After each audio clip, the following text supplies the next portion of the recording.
ধন্যবাদ সম্মানীয় দর্শকবৃন্দ, আপনারা সব কেমন আছেন? আশা করি সকলেই ভালো আছেন। আমিও আপনাদের দোয়া, আশীর্বাদ, ভালোবাসায় খুব ভালো আছি। প্রতিদিনের মতো আজকেও আপনাদের মাঝে খুব একটি গুরুত্বপূর্ণ ইনফরমেশন ভিডিও নিয়ে চলে এসেছি। আজকের ভিডিওর বিষয়বস্তু হচ্ছে সিসিএ। 1955 সালে নাগরিকত্ব আইন সংশোধন করে 2019 সালে এই বিলটি পাস করা হয়। অর্থাৎ এখন 2024 সাল 11ই মার্চ আবার এই বিলটি রাষ্ট্রপতির দ্বারা স্বাক্ষরিত হয়ে পাস করা হয়। তো বন্ধুরা, আসলে এই সিসিএ আইন কি এবং এই সিসিএর কাজ কি এবং এই সিসিএ কাদের করতে হবে, কাদের করতে হবে না, কীভাবে করবেন, কোথায় গিয়ে করবেন, কি কি ডকুমেন্টস লাগবে, কত টাকা ফিজ লাগবে, কিভাবে ফর্ম ফিল আপ করবেন, সমস্ত বিষয় আমি আমার এই ভিডিওটির মধ্য দিয়ে আপনাদেরকে স্টেপ বাই স্টেপ দেখিয়ে দেব।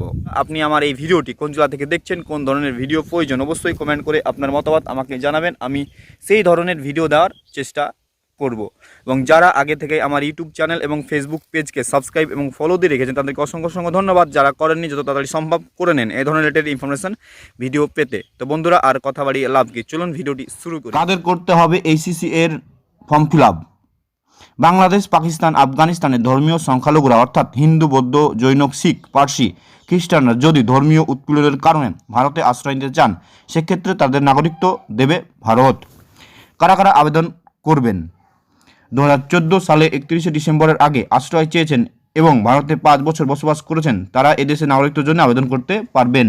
2019 সালে নির্বাচনী ইস্তাহারে সিসিএ লাগুর প্রতিশ্রুতি ছিল বিজেপি। 1955 সালে নাগরিকত্ব আইন সংশোধন করে 2019 সালে বিল পাস হয়।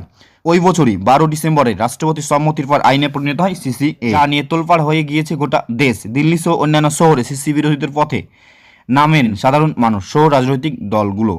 করোনা পূর্বে সিসিএ চালু করা সম্ভব হয়নি, তবে গত কয়েক মাসে কেন্দ্রীয় স্বরাষ্ট্রমন্ত্রী অমিত শাহ এর একাধিক কেন্দ্রীয় মন্ত্রী ও বিজেপি নেতাদের কথায় উঠে এসেছে সিসিএ কার্যকর বিষয়টি। আইনে পরিণত হওয়ার প্রায় 4.5 বছর পর লোকসভা নির্বাচনের আগে সিসিএ কার্যকর করল কেন্দ্র। অবশ্যই আমার এই ভিডিওটি আপনারা বুঝতে পারলেন, আপনাদেরকে আমি স্টেপ বাই স্টেপ বুঝিয়ে দিলাম। তো বন্ধু, আপনি যদি আমার এই ভিডিও থেকে একটু উপকার পেয়ে থাকেন এবং আপনার একটু কাজে লাগে তাহলে অবশ্যই বিভিন্ন সোশ্যাল মিডিয়া ও গ্রুপে শেয়ার করবেন, যাতে আপনার মতো অনেক মানুষ এই ভিডিওটি থেকে উপকৃত হতে পারে। আপনাদের সঙ্গে আবারও দেখা হবে নেক্সট ভিডিওতে। ততক্ষণ ভালো থাকুন, সুস্থ থাকুন, বাই বাই।